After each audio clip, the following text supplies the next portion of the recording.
Yo, Javier Gerardo Milei. Yo, Alberto Ángel Fernández. Yo, Mauricio Macri.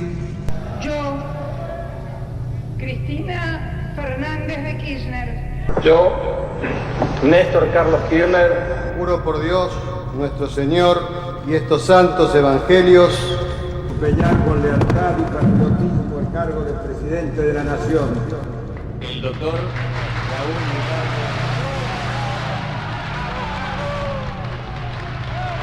Si así no lo hiciere, Yo, la nación me lo demanda. Dios y la patria me lo demandan. Dios y la patria me lo demandan. Que Dios, la patria y Él me lo demandan. sí, juro. Sí, juro. Sí, juro. Sí, juro. Sí, juro. Sí, juro. Sí, juro. Sí, juro. Sí, juro. Sí, juro. Sí,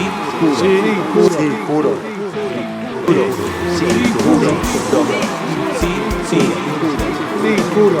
Sí, juro. Sí, juro. Sí, juro. Sí, juro. Sí, juro. Sí, juro. Sí, juro. Sí, juro. Hiciste un memorándum con una república teocrática islámica que atentó contra tu propio país. Dijiste una pata rota y te victimizaste para tapar todo. Sí, juro. Perdiste el juicio en multimillonarios con todo el mundo, pero te jactás de ser un máster de la economía especializado en desendeudar al país. Sí, juro. ¿Te metiste en una criptoestafa porque no estabas interiorizado en los pormenores del proyecto? ¡Sí, juro! Hola, soy Agustín Valetti. ¿Sabías que tenías derechos? La Constitución dice que sí. Y yo también. Creo que todo político, vedette o víctima de los dos anteriores tiene derecho a una declaración en sí juro, hasta que la sociedad los consagre o los condene. Y por eso peleo por vos, Buenos Aires. Sí, uno no se hace responsable si un político, vedette o fanático le estafa, extorsiona, persigue o censura. Ellos tienen más derecho que usted a ser como son, y solo la antipatía y la injusticia pueden juzgarlos. Si sufre algún daño colateral en el noble ejercicio de su impunidad, recordamos que es por el bien común, aunque ese bien nunca termine de alcanzarlo. No insista en exigir explicaciones ni espere justicia. Ellos no mienten, solo embellecen la verdad, no roban, solo redistribuyen lo que alguna vez fue suyo. Así que si se siente engañado, es posible que el problema no sea la política, sino su falta de fe en el maravilloso arte de la manipulación.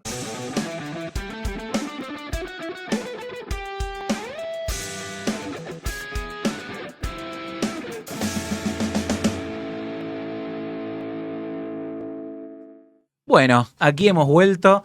Sí, yo estoy todavía acomodándome porque me quedó raro el auricular.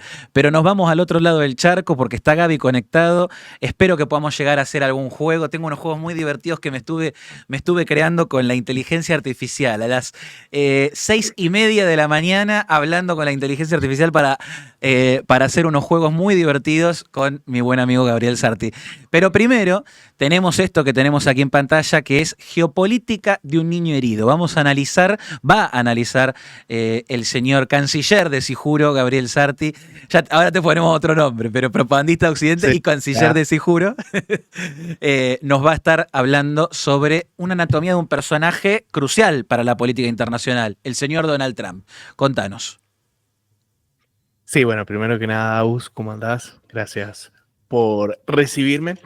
Sí, bueno, fíjate, este fin de semana tuvimos la famosa cumbre en Alaska entre Trump y Putin, ¿no? La cumbre que se presentaba, ¿no?, como un parteaguas en el conflicto en Ucrania. Recordemos, cumbre a la cual Trump había prometido por activa y por pasiva de que si no se llegaba a un alto al fuego, él iba a imponer sanciones secundarias, en realidad los aranceles, pero bueno, es básicamente lo mismo, ¿no? Del 100%, del 200%, del 500%, o sea, que todo parecía que el presidente norteamericano venía con una cosa así, matar o morir, básicamente. Y sin embargo, lo que vimos fue una claudicación en toda regla, porque no solo es que recibió a quien en principio sería su rival geopolítico número 2, le reservamos el puesto número 1 a Xi Jinping, lo recibió con alfombra roja, como podemos ver ahí, sino que fueron puras risas, halagos, etc. Bueno, también estuvo el avión, el famoso B2 que le pasó raspando ahí a Putin. Sí. Sí, pero eso creo que es más Apariencias. pirotecnia. Sí. Claro, al final del día lo central no solo no se llevó a nada, sino que no se le impuso en contra de lo que Trump había prometido, no se impuso ningún sanción ni nada, a pesar, insisto, de que Trump había dicho que si no se alcanzaba algún tipo de acuerdo se las iba a imponer, no ocurrió. Zelensky fue atacado y Ucrania fue atacada en esa reunión en donde Trump dijo explícitamente que Ucrania no tenía que haberse metido con Rusia porque Rusia es muy fuerte y bla, bla, bla.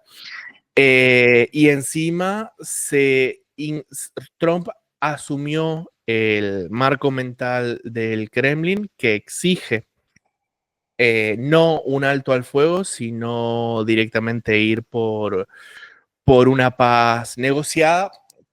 El objetivo real detrás de esto por parte de Rusia es que sabe que Ucrania no puede llegar a hacer ningún tipo de acuerdo y por extensión eso le da tiempo al Kremlin para seguir avanzando en el frente, ¿no? Entonces, lo que vemos es una claudicación en toda regla, en donde incluso se hace con una sonrisa y desde parámetros políticos, geopolíticos, militares, no tiene ningún sentido, ¿no? Porque incluso si asumimos la tesis realista, esa que dice que, bueno, lo que Trump en realidad busca es desconectar a Rusia de China para que en el hipotético caso de que las dos principales potencias mundiales se enfrenten en el Pacífico, Rusia se incline por el lado de Estados Unidos y no de China, incluso desde esa lógica, intentar eso, traicionando a todos tus aliados que ya han demostrado en el pasado, me refiero a los aliados europeos, que ya han demostrado en el pasado que son fiables, ¿no? Porque no nos olvidemos que en la guerra de Afganistán y de Irak, los países de la OTAN enviaron tropas, enviaron armamento y muchos murieron en ambos países. Resulta, no es incomprensible, ¿no? Y en ese sentido, leyendo un poco e investigando, me crucé con un filósofo y analista político que a mi entender es uno de los mejores para leer Rusia, porque es ruso, que es Vlad Vexler, tiene un canal de YouTube, pero además es que además ha escrito libros y demás muy interesantes, se los recomiendo. Y lo que él dice es que a Trump no hay que leerlo desde un marco ni político, ni geopolítico, ni militar, sino que hay que leerlo desde una perspectiva psicológica. ¿Y por qué dice eso? Bueno, porque según Vexler, y en función de lecturas que han hecho especialistas en psicoanálisis, psicología, análisis clínico y demás, y en particular por Christopher Bolas, que es un psicoanalista especializado en narcisismo, Trump padecería... Bolas. Insisto, no, perdón, sí, me quedé con el apellido. No puedo. Si lo inventás no se puede. Bueno, sí, perdón. Según Vlad Vexler, en función de las análisis de Christopher Bolas, lo mataron el apellido, Trump padecería de narcisismo patológico. Ok. Acá hago un disclaimer, ¿no? Uno piensa, bueno, es narcisista, yo conozco mucha gente narcisista. Ser narcisista patológico no es como, por ejemplo, uno podría pensar que le gusta hablar de sí o que le gusta sacarse fotos. Eso es tener características narcisistas, tener algunas características en atributos personales con narcisismo. Ser narcisista patológico es, como dice el término, es una patología, es una enfermedad como la sociopatía, o sea, es una patología, ¿no? ¿Y qué hace? ¿Cómo se comporta o cómo se manifiesta esta patología de narcisismo en las personas? Primero que se disocian de la realidad y crean mundos de fantasía. No es que se vuelven locos, ¿no? Yo tengo un vecino acá en este barrio y una persona que está pobre, mal de la cabeza y que sale sin pantalones abrazando una planta y gritando. Ese sí está loco. Trump. Y un narcisista patológico no entra en eso, pero sí construye mundos de fantasía que están desconectados de la realidad.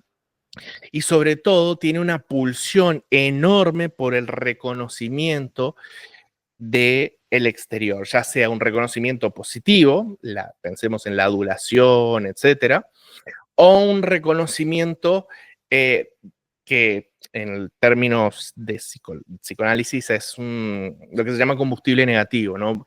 Que es cuando un narcisista maltrata a otro, lo maltrata, lo humilla, lo hiere, para así poder sentirse como una fuerza omnipresente, omnipotente, capaz de controlar los destinos de un tercero. Y en ese sentido, Blacks...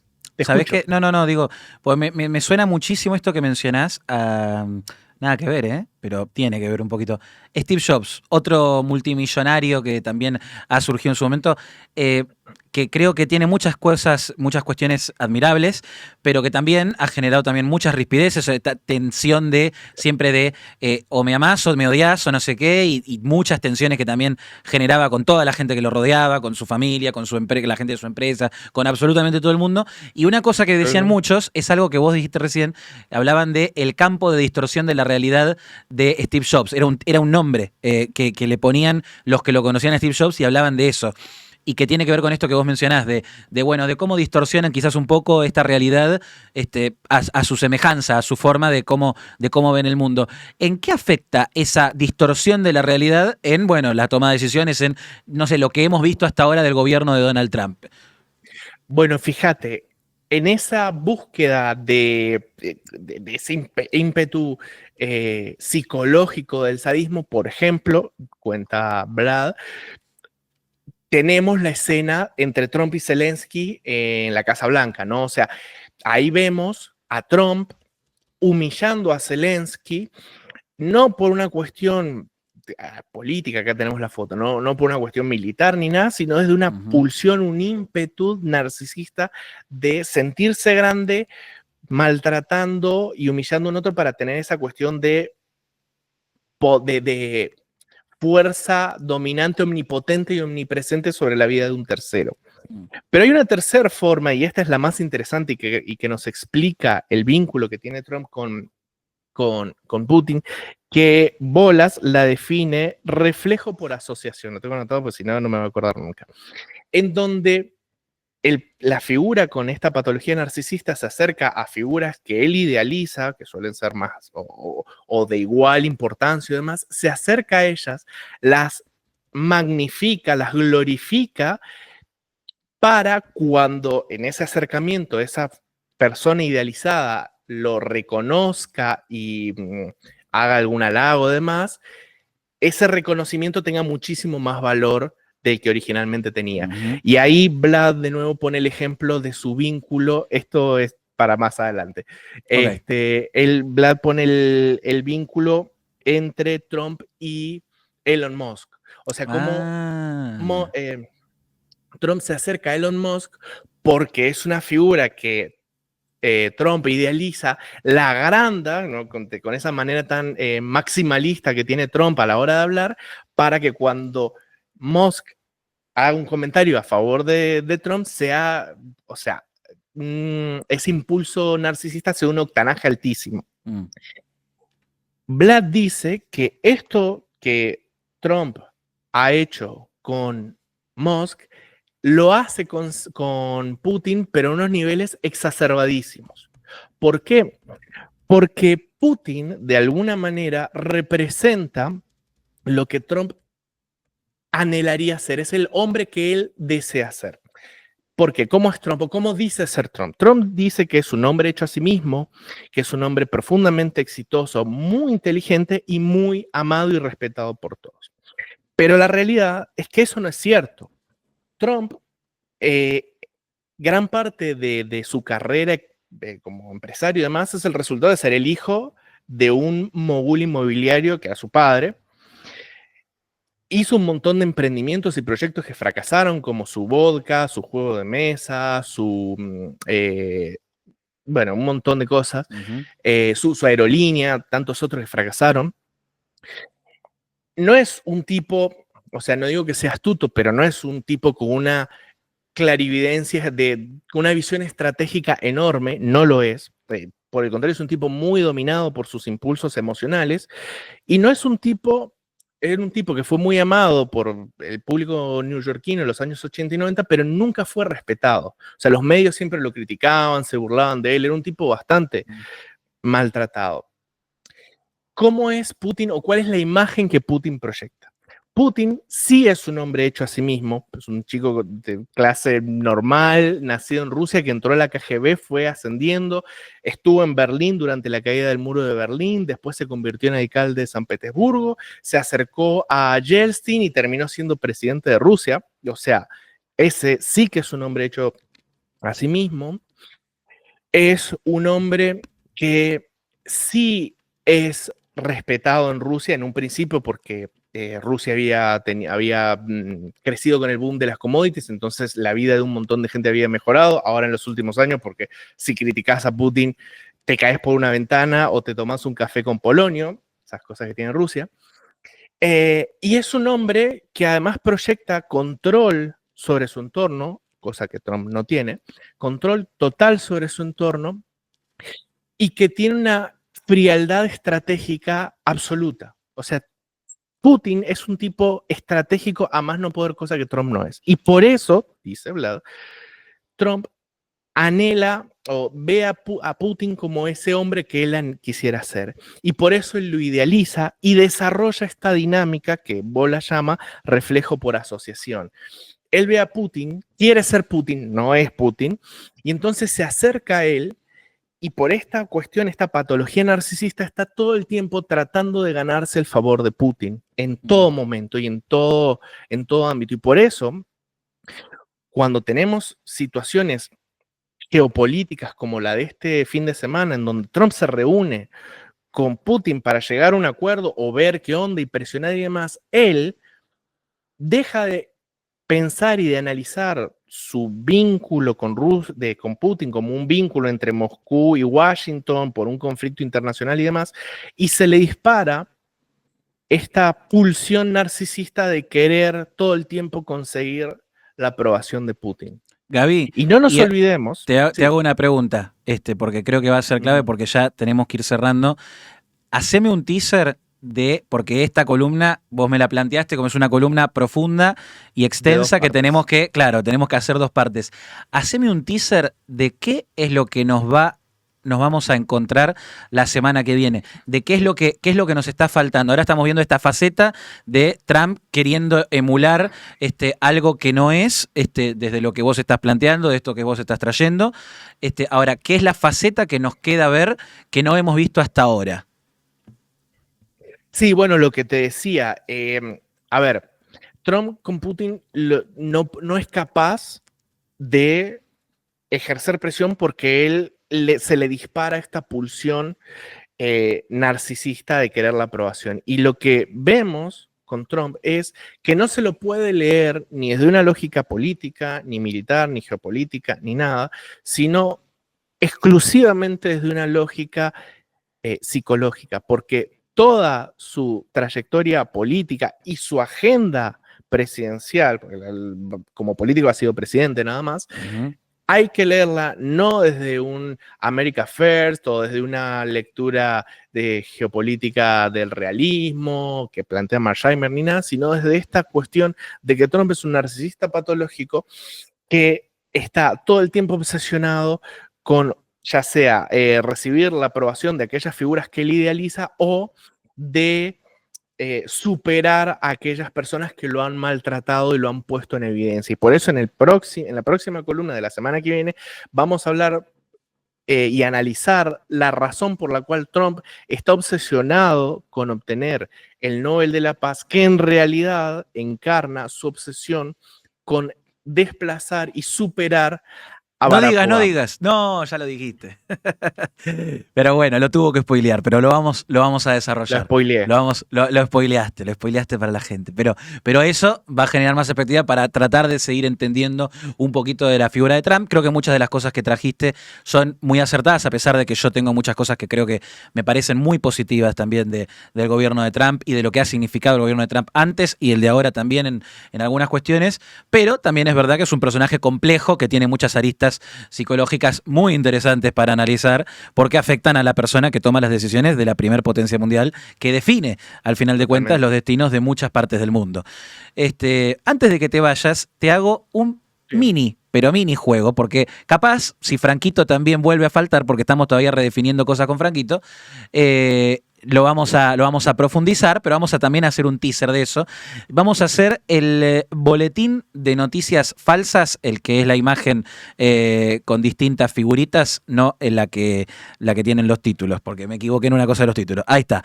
Vos elegime alguna de estas imágenes, y yo básicamente, para que puedas entender este juego, esta nueva sección de juegos que cada tanto podemos llegar a hacer, con vos, bueno, vos vas viendo, digamos, cuál hay de alguna de estas, y ahí podemos ver, según las pistas que yo te dé, cuál será la noticia falsa, cuál será la noticia verdadera. Elegite la que quieras. Elijo, bueno, como estoy en Europa, elijo el mapita de Europa. Elegimos el mapa de Europa y vamos a ir directo a esa noticia, a ese set de noticias, y vamos a ver un poquito de algo un poquito interesante. Ay, pará que lo perdí encima, no puede ser. Estas cosas, ¿viste? Cuando uno quiere armar a o vivo, pasan cosas que uno no quisiera y se le descuajeringa el armado que uno tenía. Bueno, vamos a lo siguiente. El presidente aumenta los impuestos a la clase media para enfrentar el déficit. ¿Esto de dónde ha surgido? ¿De qué país podría haber surgido? De Francia. De Francia, muy bien, muy bien. Bueno, hasta ahora estás muy bien. Vamos con la siguiente. El presidente está envuelto en escándalos por prostitutas y una orgía en un departamento de lujo. Prostitutas y un departamento de lujo. Me mataste. Iría acá en España, pero no. La verdad que me matás, no sé. ¿No es uno de los países bálticos? No. No. Estábamos hablando de Italia, de Silvio Berlusconi. Ah, pero es vieja, son noticias viejísimas, boludo. Claro, sí. Noticias de hoy, de ayer y de hoy. El líder nacionalista promete mano dura contra la migración ilegal y se enfrenta a la Unión Europea. ¿Líder nacionalista, presidente o líder? O sea, líder nacional o... Es amplio, es amplio. No, es amplio para no decir si presidente, primer ministro, lo que sea. Y aplicaría a todos, pero tenemos el de Hungría, a Víctor Orbán, tenemos el de Polonia, está Vox acá también en la misma. El de Polonia y el de Hungría. Cerrate con uno. ¿Polonia decís? Bueno, vamos con el de Polonia. Pero aplica a todos, o sea que... Podría aplicar también podría ser cualquiera, como dirían en Los Simpsons. Es Hungría, es el señor Víctor Orbán. Y bueno, con esto, un pequeño teaser. Cerramos esto que hemos jugado un poquito hoy. Vamos a profundizar un poquito más la semana que viene, si Franquito nos acompaña, y si no, estaremos con Franquito. Pero bueno, esto ha sido todo nuestro programa por hoy. Gaby, ¿querés hacer, ya que estás, nunca pasa esto, ya que estás ahora en el final, ¿querés hacer el saludo final de Si Juro? ¿Jurar por algo? ¿Vos decís? No. Si querés, esto lo acabo de inventar, de improvisar, pero sí, saludar, mandar a la gente a las redes y saludar a todos hasta la semana que viene. Ah, bueno, sí. Síganos, sigan a Si Juro, métanse en Instagram, Twitter, TikTok, no sé si tenemos Facebook, pero en Facebook por las dudas también métanse para que Zuckerberg esté contento. Síganos, likeen todo, comenten acá al vivo y dejen muchos comentarios en la cosa de, ¿cómo se llama? En la columna del propagandista de Occidente, sobre todo ahí. Sí, sobre todo ahí. Bueno, Gaby, nos vemos la semana que viene. Chau, chau. Nos vemos. Saludos, chau, chau.